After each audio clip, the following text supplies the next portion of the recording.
The land of the free has the biggest prison population in the history of mankind. And how did that happen? When I was a kid, there were a few 100,000 people in prison in the United States.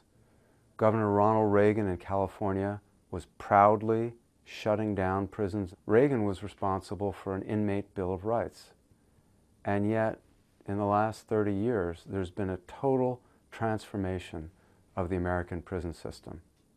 Today, there are about 2.2 million people behind bars in the United States, more than in communist China. I've been going into prisons for the last 20 years. And who have I met behind bars?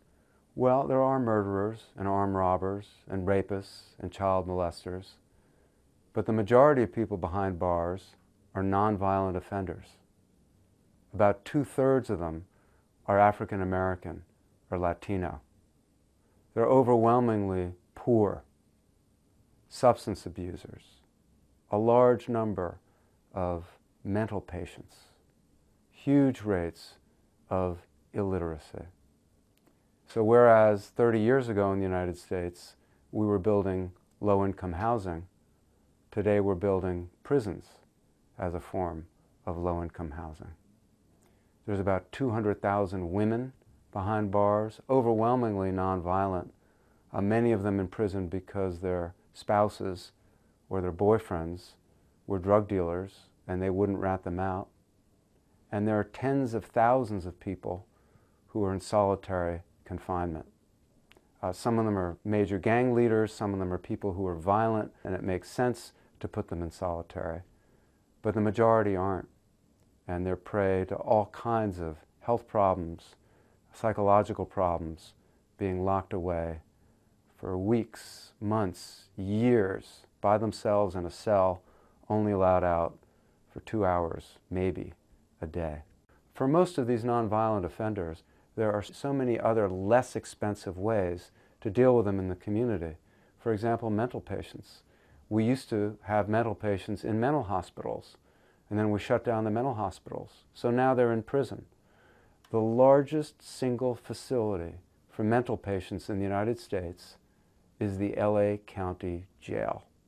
And it is so much more expensive to incarcerate people with mental illness than to treat them in the community. In the United States, we're privatizing our prisons and giving them to corporations to make money off of locking people up. All of this is relevant in Great Britain because Great Britain is the only country in the Western industrialized world that's imitating American correctional practices. Great Britain has one of the largest prison populations in Europe, overcrowded facilities. There have been major cutbacks in staffing in Great Britain, rise in private corrections. And the other thing that's being imitated here is the whole notion of having large prison facilities. You're building facilities here with 1,000 inmates. It's exactly the wrong way to build and manage a prison. So why is it so important to look at prisons? Why is it so important what you're doing to the people who are locked away? Most of them will walk free one day. Most of them will be on the streets, in the malls, with people. And what you do to them behind bars has consequences. But beyond that, what motivates my work on prisons and the American prison system is the notion that if you really want to understand a society, look at how it treats the people at the very bottom. And that's who you'll find in America's prisons.